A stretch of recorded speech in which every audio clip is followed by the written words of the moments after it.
Hey, stop! Put your hand on your head, you bum! It's the police! The scorching midday sun beat down on the asphalt of the supermarket parking lot. The air shivered with heat, creating a suffocating atmosphere that seemed to foreshadow the drama about to unfold. It was in this scenario that Officer Mitchell's authoritative voice cut through the air, like a sharp razor. Subscribe to the channel and leave your support or feedback comment. At the center of this sudden storm was a 65-year-old black man whose eyes widened in shock and confusion. His hands, which were holding some papers, shook slightly as he slowly raised them above his head. The contrast between the policeman's aggressiveness and the gentleman's silent dignity was stark. Dressed simply but impeccably, the man exuded an aura of respect that seemed to defy the accusation implicit in the police officer's words. Mitchell advanced quickly, his heavy footsteps echoing on the asphalt. "Documents! Now!" he demanded, his voice filled with an authority that bordered on arrogance. The man, with slow and deliberate movements, began to lower one of his hands to reach his pocket. His eyes, filled with a mixture of fear and indignation, never left the policeman's face. "Mr. Officer," he began, his voice surprisingly firm. "I'm just a—" "Shut up," Mitchell interrupted sharply. "I didn't ask you to talk. I asked for your documents." All around, cell phones began to appear in the hands of spectators, their cameras pointed at the scene like watchful eyes of modern society. A young mother, holding her young daughter's hand, whispered, "My God, this can't be happening." Her voice shook with a mixture of fear and indignation.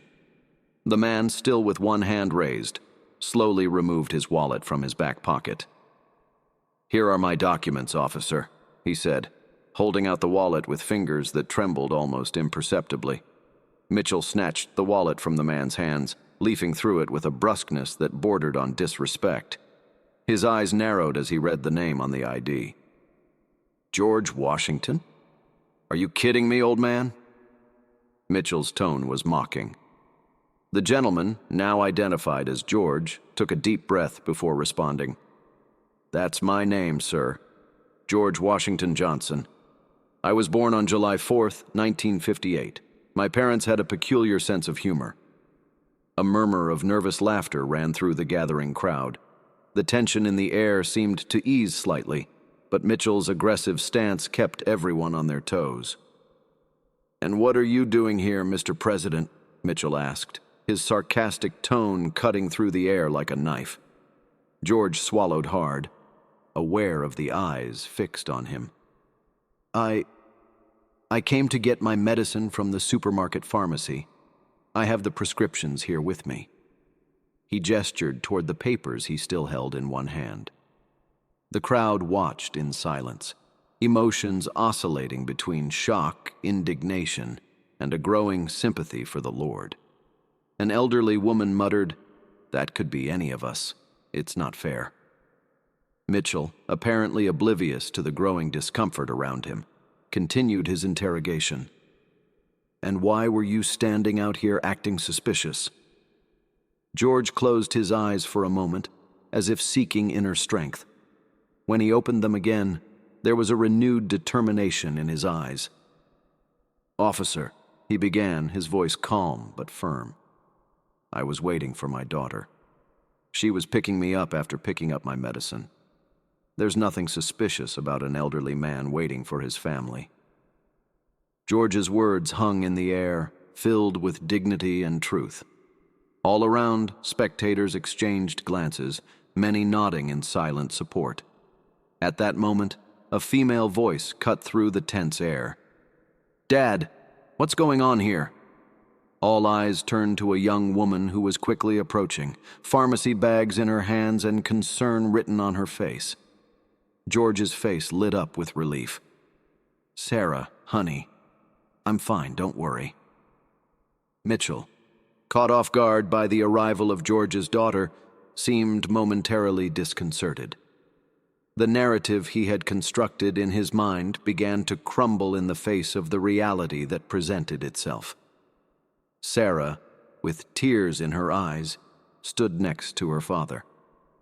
"Officer, please explain what is happening. My father is an honest and respectable man. He has never done anything wrong in his life." Officer Mitchell, for the first time since the incident began, appeared to hesitate. The weight of the crowd's gazes, the arrival of George's daughter, and the Lord's unshakable dignity were beginning to weigh heavily on his shoulders.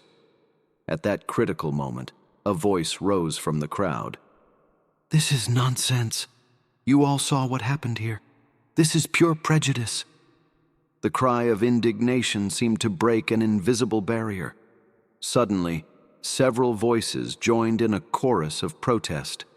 The injustice of the situation, exposed to the light of day, could no longer be ignored. Mitchell, feeling the tide turning against him, took a step back. His face, once a mask of authority, now showed signs of doubt and, perhaps, a flash of shame. George, still standing with dignity, looked straight into the officer's eyes. "Officer," he said, his voice filled with years of experience and wisdom, "we all make mistakes. The true measure of a man is how he handles those mistakes." The words hung in the air, a silent challenge and an offer of redemption. The supermarket parking lot, minutes before a scene of tension and prejudice, now became a stage for a lesson in humanity. The outcome of this meeting was about to unfold, but one thing was certain. No one there would leave the same after witnessing the power of dignity in the face of injustice.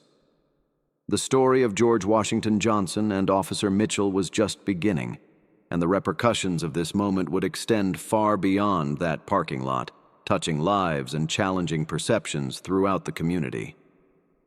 Officer Mitchell, his eyes narrowed with suspicion, meticulously examined George Washington Johnson's documents.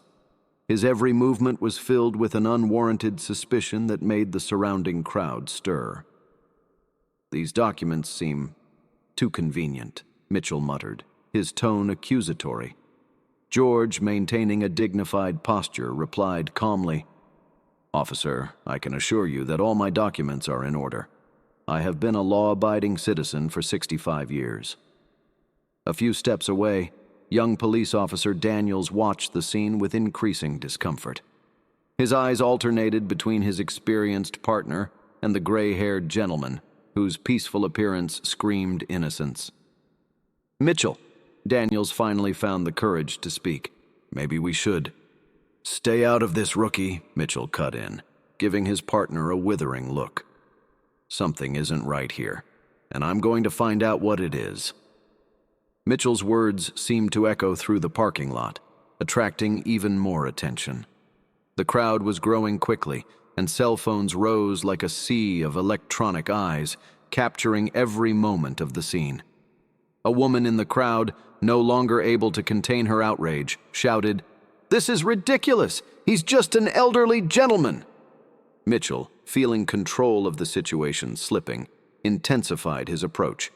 Turning to George, he declared with forced conviction, "These documents, I have reason to believe they may be forged." A collective gasp of shock ran through the crowd. George, for his part, maintained his composure, although a shadow of hurt crossed his tired eyes. "Officer," he replied, his voice shaking slightly, "I've lived in this city for over 6 decades. I've worked, I've paid my taxes, I've raised my family here. Why would I forge documents?" The question hung in the air, filled with a sadness that touched the hearts of everyone present. Even Daniels felt his eyes fill with unshed tears. Mitchell, however, seemed immune to the emotion of the moment. "That's exactly what a criminal would say," he replied, his voice filled with a certainty that bordered on obsession. At this moment, Sarah, George's daughter, walked over, gently pushing the people in front of her. His eyes sparkled with a mixture of anger and concern. "Excuse me," she said, her voice shaking with emotion, "but this man is my father. What is going on here?" Mitchell, momentarily unsettled, stammered, "Ma'am, we are conducting an official investigation. Please step aside." But Sarah, fueled by filial love and indignation, did not back down. "Investigation? My dad just came to get his medicine. He has heart problems, you know. All this stress can—" His words were interrupted by a sound that chilled the blood of everyone present. George, with one hand on his chest, let out a groan of pain. "Father!" shouted Sarah, running to support the elderly man who was now staggering. The crowd reacted instantly. Shouts of "Call an ambulance!" and "This is your fault, officer!" echoed through the parking lot. Daniels, finally finding his voice and his courage, stepped forward. "Mitchell, this has gone too far.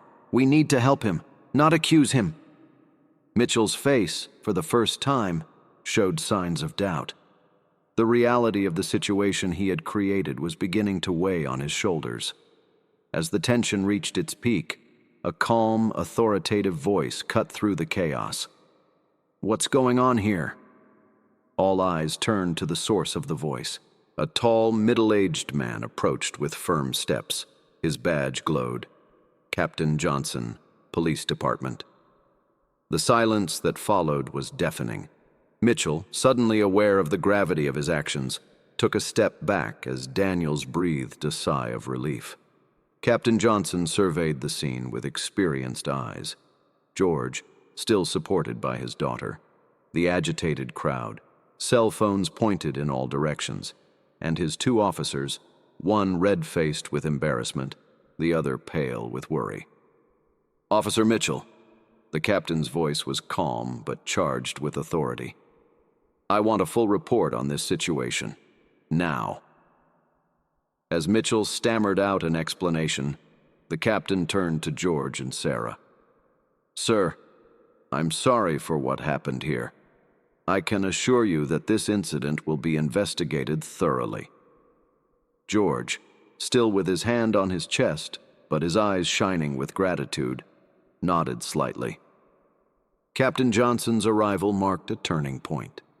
The tension in the air began to dissipate, replaced by a mixture of relief and anticipation. The crowd, once ready to intervene, now watched silently, eager to see how the situation would be resolved.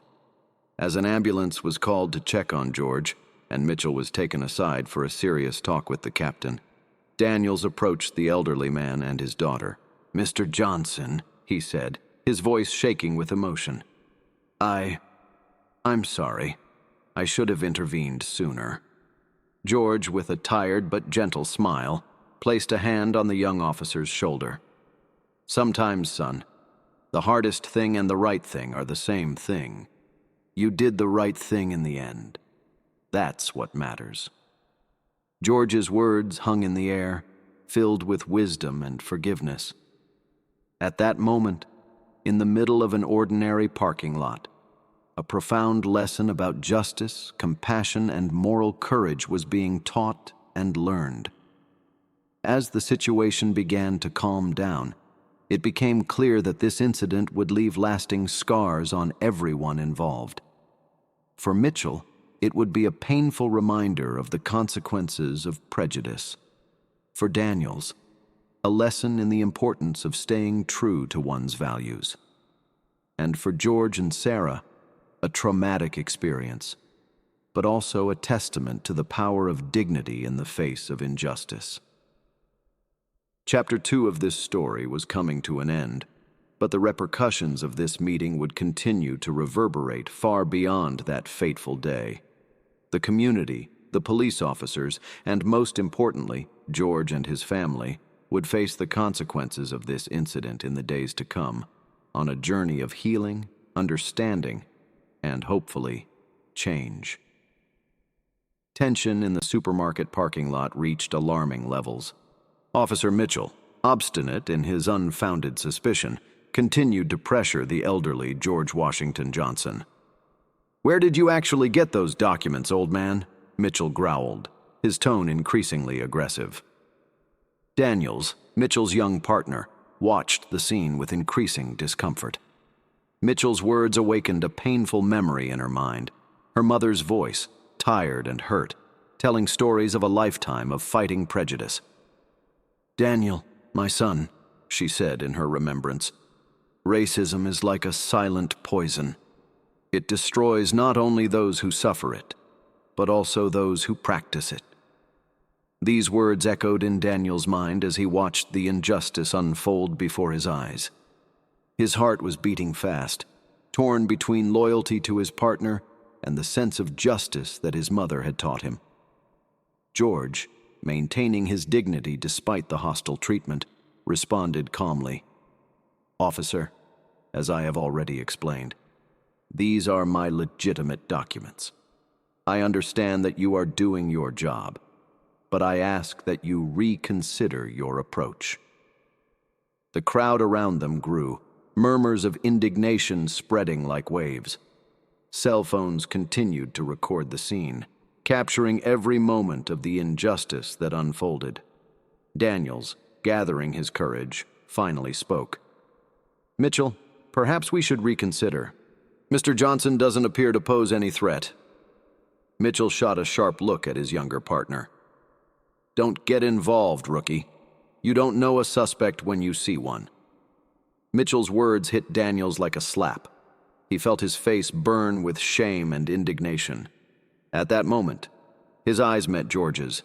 The elderly man's gaze was calm, but full of emotion. In that brief moment of connection, Daniels saw decades of struggle, dignity, and a silent plea for help. It was as if George was saying, "You know this is wrong. Do the right thing." Daniel's heart quickened. He knew he was facing a pivotal moment in his career, and more importantly, his life. His mother's words echoed in his mind again. "Sometimes, son, doing the right thing is the hardest path, but it's the only path that allows you to sleep peacefully at night." With a deep sigh, Daniels stepped forward. "Mitchell, this has to stop. There is no evidence of a crime here. We are harassing an innocent citizen." The crowd was silent, closely watching the confrontation between the two police officers. Mitchell, taken aback by his partner's boldness, was momentarily speechless. Seizing the moment, Daniels turned to George. "Mr. Johnson, I apologize for the inconvenience. You are free to go." A murmur of approval ran through the crowd. George, with tears in his eyes, nodded in silent thanks to Daniels. Mitchell, recovering from the shock, advanced menacingly toward Daniels. "You have no authority to make that decision, rookie. I'm the senior officer here." But Daniels remained firm. "And I'm an officer sworn to protect and serve. That's exactly what I'm doing." At this moment, an authoritative voice cut through the air. "What's going on here?" Everyone turned to see Captain Johnson approaching, his face a mask of worry and irritation. "Captain," Daniels began, his voice shaking slightly, "I believe we made a mistake here. Mr. Johnson did nothing wrong. I was wrong not to intervene sooner." The captain looked from Daniels to Mitchell, then to George, and finally to the bustling crowd around him. He sighed heavily. "Mitchell, in my office now. Daniels, I want a full report on this incident. Mr. Johnson," he turned to the elderly man, "on behalf of the department, I sincerely apologize for what happened here today." As Mitchell was taken away, Daniels approached George. "Mr. Johnson, I'm sorry I didn't act sooner." George placed a hand on the young officer's shoulder. "You acted when it mattered, son. It takes courage to stand up to injustice, especially when it comes from someone close to you." George's words touched Daniels deeply. He knew his decision would have consequences on his career, but for the first time since becoming a police officer, he felt truly proud of himself. As the crowd began to disperse, Daniels realized this incident was just the beginning. There was much work to be done to combat prejudice and promote justice, not just in his department, but throughout society.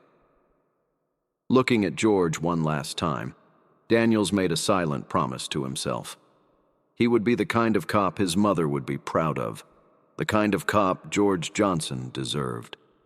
The path would be difficult, but he was ready to face it.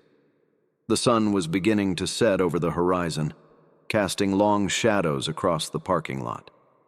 But for Daniels, it was as if a new day was dawning, a day of hope, courage, and change. The tension in the supermarket parking lot reached its peak when Officer Mitchell, with an almost manic glint in his eyes, declared, "Let's search this old man's car. I bet we'll find something." Daniels, the young partner, felt his stomach drop. "Mitchell, I don't think this is necessary. Mr. Johnson has already explained." "Shut up, newbie," Mitchell growled, cutting Daniels off. "You still have a lot to learn about real cops." George Washington Johnson, the elderly black man at the center of this storm, watched with a mixture of fear and outrage. "Officers, please. This is nonsense. I'm just an ordinary citizen shopping." Ignoring the protests, Mitchell advanced toward George's car. With sudden and careless movements, he began searching the interior of the vehicle, throwing personal items on the parking lot floor. The crowd around them grew, murmurs of disapproval spreading like wildfire. Cell phones continued to record, capturing every moment of the injustice that unfolded. "Aha!" Mitchell exclaimed triumphantly, holding up a document. "Look what we have here, an irregularity in the car's documents." George's heart sank. "Officer, there must be some mistake. I always keep my documents up to date." Mitchell smiled, a cold, humorless smile. "Well, it looks like the model citizen isn't such a model after all. You're under arrest, old man." The words fell like a bomb in the parking lot. The crowd erupted in protests, voices rising in George's defense. "This is nonsense! You can't do this! It's pure racism!" George, who until then had maintained a dignified calm, finally let his frustration show. "This is a complete misunderstanding. I am a respectable citizen. I pay my taxes. I have never broken the law in my life."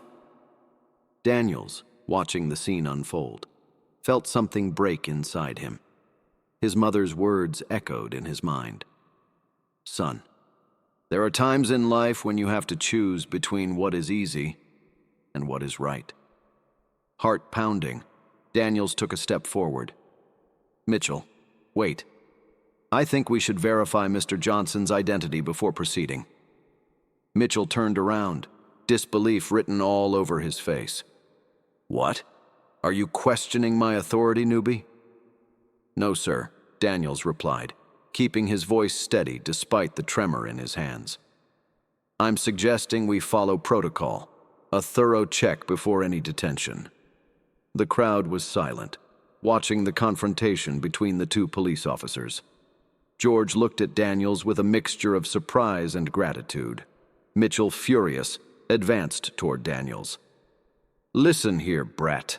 I'm the senior officer. I give the orders here." But Daniels didn't back down.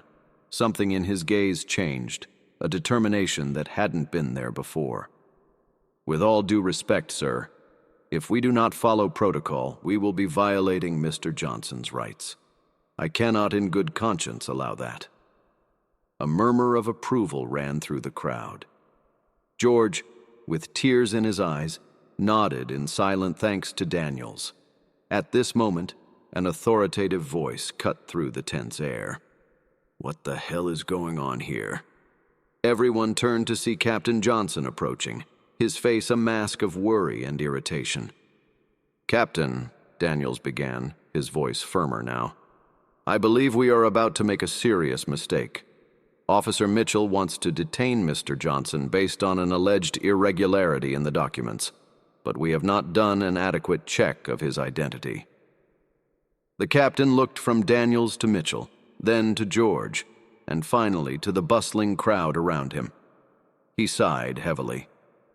"Mitchell, get away from Mr. Johnson now," ordered the captain. "Daniels, explain the situation from the beginning."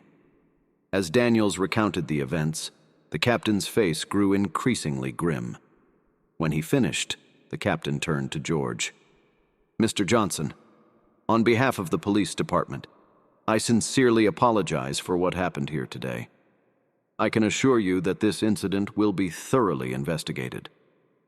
George, still shaking slightly, nodded. "Thank you, Captain.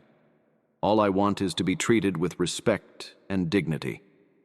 The captain then turned to Mitchell, his face hard as stone. "Mitchell, hand over your badge and gun. You are suspended until further notice." Mitchell, shocked, started to protest, but the captain silenced him with a look. "Daniels," the captain continued, "I want a full report on this incident on my desk tomorrow morning. And good work today. You showed courage and integrity." As Mitchell was escorted away, Daniels approached George. "Mr. Johnson, I'm so sorry about all of this.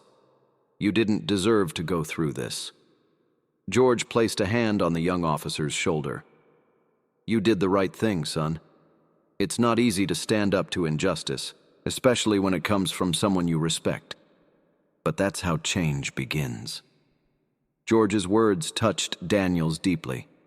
He knew his decision would have repercussions, but for the first time since becoming a police officer, he felt truly proud of himself.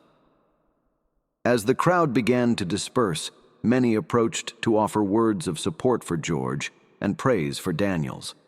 The incident, which began as an act of prejudice, turned into a moment of unity and hope for the community. Daniels watched George walk away with his daughter, who had arrived in the middle of the chaos. He knew this was just the beginning. There was much work to be done to combat prejudice and promote justice, not just in his department, but throughout society. Looking at the badge on his chest, Daniels made a silent promise to himself and to all the George Johnsons of the world. He would be the kind of police officer who made a difference, who stood up for what was right, no matter the cost. The path would be difficult, but he was ready to face it. As the day drew to a close, Daniels felt a mix of exhaustion and determination. This incident had changed his life and his perspective forever. And he knew that, in some way, he had changed the world a little too. One step at a time, one courageous decision at a time, they could build a more just and equal future for all. The supermarket parking lot, once a common place for comings and goings, was now buzzing with palpable tension. In the eye of the storm, George Washington Johnson, the elderly black man wrongfully accused, maintained a quiet dignity that contrasted sharply with the turmoil around him. "Officer Mitchell," George said, his voice calm but charged with authority, "I would like to speak to your superior. I believe we can clear this up quickly." Mitchell, inflated by his own arrogance, let out a dismissive laugh. Of course. And I'm the President of the United States. You're in no position to make demands, old man." The surrounding crowd reacted with audible outrage. Cell phones continued to record, capturing every moment of the injustice that unfolded. Daniels, the young police officer who was internally fighting the injustice before his eyes, felt something break inside him. His mother's words echoed in his mind. "Son, sometimes silence makes us accomplices." Heart racing, Daniels took a step forward. "Mitchell, I'm going to check his ID. It's standard procedure." "Do what you want, rookie," Mitchell sneered. "But don't delay. We have a criminal to prosecute." Daniels walked away, George's eyes following him with a mixture of hope and apprehension. The young police officer felt the weight of that look on his shoulders as he headed to the police car to do the check. Minutes passed, tense and charged. The crowd grew, murmurs of indignation spreading like waves. George stood firm, his erect posture silently defying the unfair accusations. When Daniels returned, his face was pale, his eyes wide with shock. He approached Mitchell, his voice shaking slightly. "Mitchell, we need to talk. Now." Mitchell, irritated by the interruption, followed Daniels to one side. "What's up, rookie? Did you find anything interesting?" Daniels took a deep breath, gathering his courage. Mitchell, we made a terrible mistake. Mr. Johnson, he's a retired Supreme Court justice. The silence that followed was deafening. Mitchell, for the first time, seemed to lose his composure. What? That's impossible. Not only is it possible, it's true, Daniels continued, his voice gaining firmness. He's known for his work on civil rights cases. Mitchell, we need to step back. Now. But it was too late. Footage of the incident was already spreading across social media like wildfire. Smartphones around the parking lot flashed with notifications, the truth revealing itself in real time. George, noticing the change in the atmosphere, took a step forward. His voice, when he spoke, was calm, but carried with an authority that made everyone around pay attention. Officers, citizens, please calm down. This incident, regrettable as it is, offers us an opportunity for dialogue, for mutual understanding. The crowd fell silent, absorbing his words. Mitchell, now visibly shaken, took a step back, the reality of his actions finally hitting him. Daniels, feeling the weight of the moment, approached George. Your Honor, I'm sorry, deeply. There are no excuses for what happened here today. George placed a hand on the young officer's shoulder. Officer Daniels, isn't it? You showed courage today. Courage to question, to do the right thing even when it's difficult. That's what we need in our police forces. At that moment, sirens began to sound in the distance. Captain Johnson was arriving, drawn by the commotion that now spread far beyond the supermarket parking lot. When the captain got out of his vehicle, his face was a mask of concern and determination. Can anyone tell me what the hell is going on here? Daniel stepped forward, ready to take responsibility, but George gently stopped him. Captain, George began, his voice calm and authoritative. We have had a misunderstanding here today. A misunderstanding that unfortunately reflects deeper problems in our society. The captain, recognizing George, paled visibly. Your Honor Johnson, I have no words to express my embarrassment and my apologies. George nodded, accepting the apology, but his look was serious. Captain, what happened here today cannot simply be swept under the rug. We must confront prejudice and abuse of power head-on. The surrounding crowd murmured in agreement. Smartphones continued to record, broadcasting the scene to thousands, perhaps millions, of online viewers. Captain Johnson, feeling the weight of the moment, nodded gravely. You are absolutely right, Your Honor. I promise a full and transparent investigation into this incident. George then turned to the crowd, his voice rising for everyone to hear. My friends, what we witness here today is painful, but it is also an opportunity for growth, for change. Do not let anger consume you. Instead, channel it into positive action. Demand better training for our police officers, greater accountability, and an honest dialogue about race and power in our society. George's words reverberated through the parking lot, touching hearts and minds. Many in the crowd had tears in their eyes, moved by the dignity and wisdom of the man who, minutes before, was being treated like a criminal. Daniels, watching all this, felt a mixture of shame and determination. He knew that his career, his life, would never be the same after this day. But he also knew he had found his true calling, to be the kind of police officer who makes a difference, who defends justice above all else. As Captain Johnson began organizing the dispersal of the crowd and dealing with the arriving press, George approached Daniels one last time. Officer Daniels, he said softly, always remember this day, not as a day of shame, but as a day of transformation. The path ahead will be difficult but necessary. I count on young people like you to lead this change. With those words, George walked away, leaving Daniels with a renewed sense of purpose. The young officer looked around at the organized chaos that surrounded him and made a silent promise to himself and the world. He would be the agent of change his community, his department, and his nation so desperately needed. The incident in the supermarket parking lot was coming to an end, but its repercussions were just beginning. A new story was about to be written, a story of transformation, justice, and hope. And Daniels was determined to be one of its main authors. Video of the incident in the supermarket parking lot spread like wildfire. Millions of views in just a few hours, countless shares, and a flood of outraged comments flooded social media. "It's unbelievable! A Supreme Court judge treated like a common criminal. This shows how much racism is still rooted in our institutions. We demand justice. Officer Mitchell must be fired." The pressure on the police department was immense. Police Chief Robert Anderson found himself in a delicate situation. He knew he needed to act, but he was also aware of the political complexities involved. "We will begin an internal investigation immediately," he announced at a hastily called press conference. "We assure you that all facts will be thoroughly examined." But behind the scenes, the gears of the system began to turn in disturbing ways.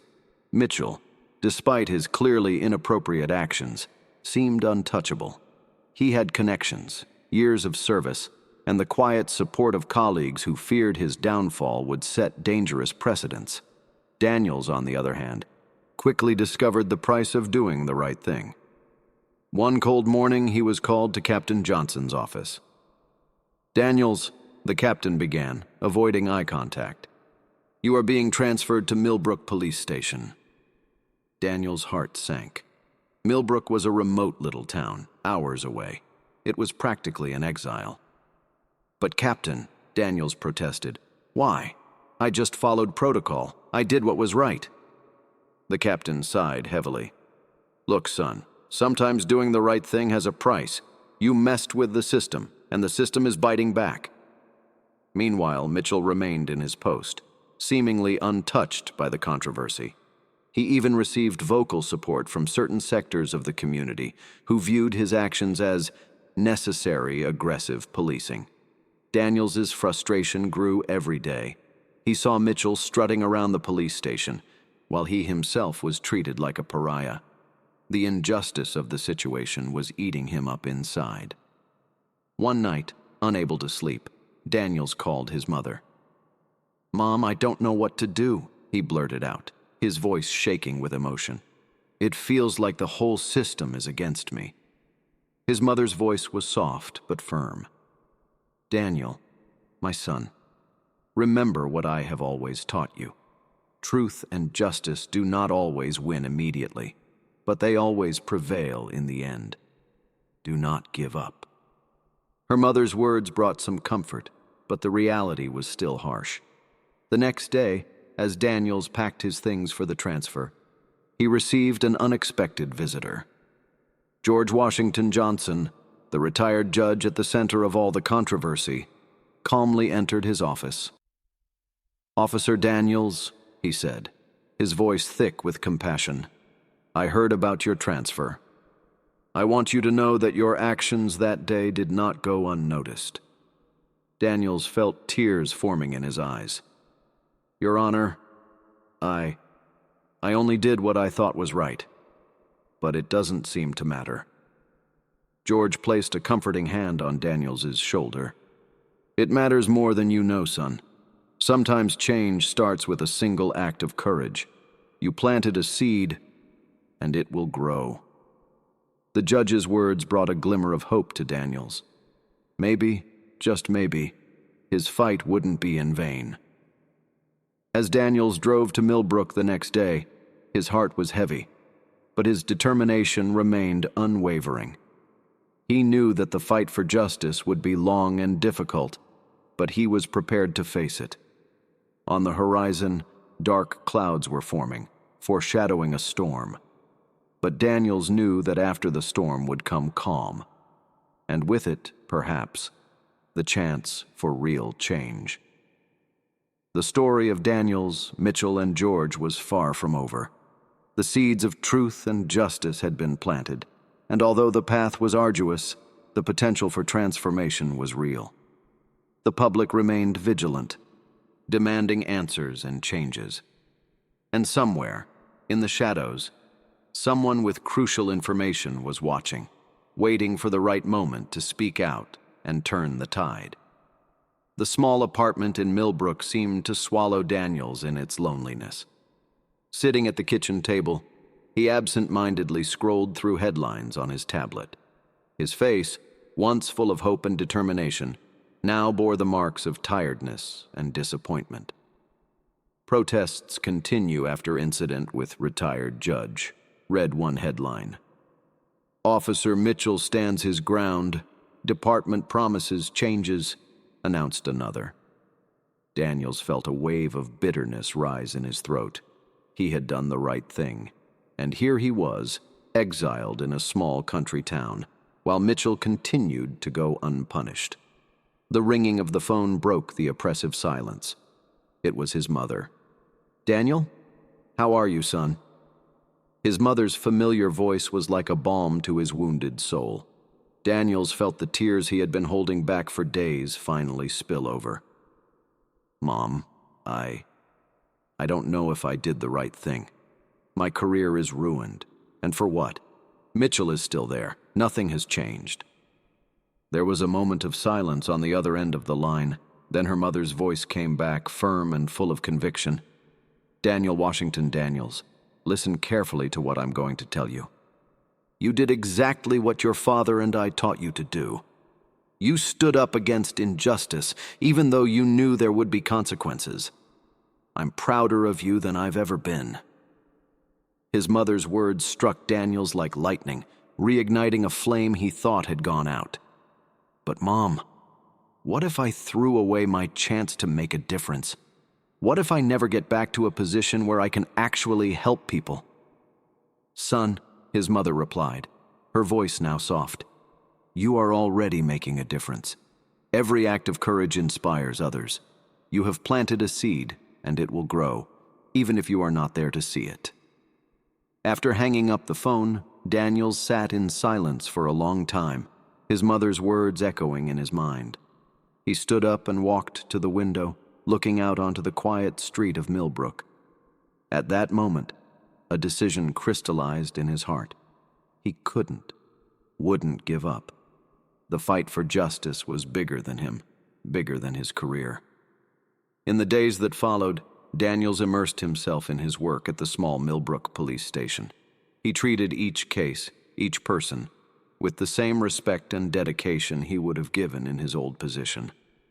One afternoon, while patrolling the city streets, Daniels was approached by an elderly woman.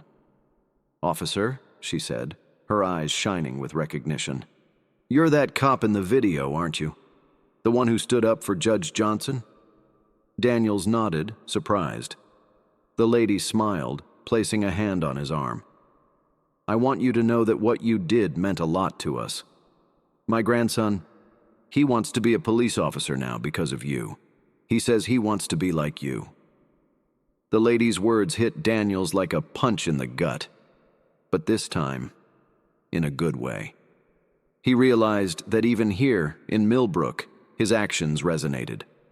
That night, Daniels turned on his computer and began writing. He documented everything that had happened, every detail of the incident with Judge Johnson, Mitchell's actions, the department's response. He didn't know what he would do with that information, but he felt it was important to record it. As he was writing, a notification popped up on his screen. It was an email from an investigative journalist at a major national newspaper. "Officer Daniels, I am investigating the incident involving Judge Johnson and Officer Mitchell. Sources have informed me of your crucial role in this case. I would like to speak with you. Your story needs to be told. Sincerely, Sarah Martinez." Daniel's heart quickened. He knew that responding to that email could be the definitive end of his police career, but it could also be a chance to expose the truth, to bring about real change. With his hands shaking slightly, Daniels began typing his response. "Ms. Martinez, thank you for reaching out. What happened that day in the supermarket parking lot was just the tip of the iceberg. There is so much more to be said, and I am willing to speak out, not for myself, but for all those who suffer injustice daily, and they have no voice. Sincerely, Daniel Daniels. When Daniels clicked send, he felt like a huge weight had been lifted off his shoulders. He didn't know what the future held, but for the first time in weeks, he felt hopeful. In the days that followed, Daniels continued his work at Millbrook, but now with a renewed purpose. He watched the news about the protests in support of Judge Johnson with a mix of pride and determination. One afternoon, while watching a peaceful demonstration being broadcast live from his old town, Daniels noticed something that made his heart skip a beat. Among the posters and banners, there was one that stood out. "Where's Officer Daniels? We want more cops like him." At that moment, Daniels understood that his fight had not been in vain. His action had inspired others, had planted a seed of change. The path ahead was still uncertain and full of challenges. Daniels knew he would face resistance, that he could lose much more. But now, he was more determined than ever. As the sun set over Millbrook, Daniels pulled out his phone and dialed a familiar number. "Mom, I've made a decision. I'm going to tell my story. I'm going to fight for the truth, no matter the cost." On the other end of the line, he could feel the smile in his mother's voice as she replied, "That's my son. Remember, Daniel, the truth always wins in the end. Always." With those words ringing in his ears, Daniels prepared for the next chapter of his journey. The fight for justice was just beginning, and he was ready to face it head on. The case of Judge George Washington Johnson and Officer Daniels reverberated far beyond that supermarket parking lot, becoming a catalyst for profound change in the police department and society as a whole. Daniels' interview with journalist Sarah Martinez became a series of investigative reports that exposed not only the specific incident, but also systemic patterns of bias and abuse of power within the police department. Public opinion, already inflamed by the initial video, demanded concrete action. Under intense pressure, the police department was forced to implement significant reforms. Officer Mitchell was ultimately suspended and, after a thorough investigation, fired. New training programs focused on racial awareness and conflict de-escalation were implemented for all officers. A civilian oversight board was established to investigate cases of police misconduct. Daniels was not only reinstated to his original position, but also promoted and placed at the head of a new unit dedicated to improving police-community relations. Judge Johnson, inspired by Daniels' courage, came out of retirement to lead a state commission on criminal justice reform, working tirelessly to address systemic inequities in the legal system. Daniels' story has become a powerful example of integrity and moral courage, inspiring a new generation of young people to join the police force with a genuine desire to serve and protect all communities. Years later, at a police academy graduation ceremony, Daniels, now a respected captain, gave a moving speech to the new recruits. "Always remember, our duty is not just to enforce the law, but to ensure that justice is served to all, regardless of race, color, or status. True courage is not in blindly following orders or traditions, but in having the strength to do what is right, even when it is difficult. Each of you has the power to make a difference, to be the change we want to see in our society." As Daniels looked at the hopeful faces of the new officers, he saw among them the grandson of the Millbrook lady who had recognized him years ago.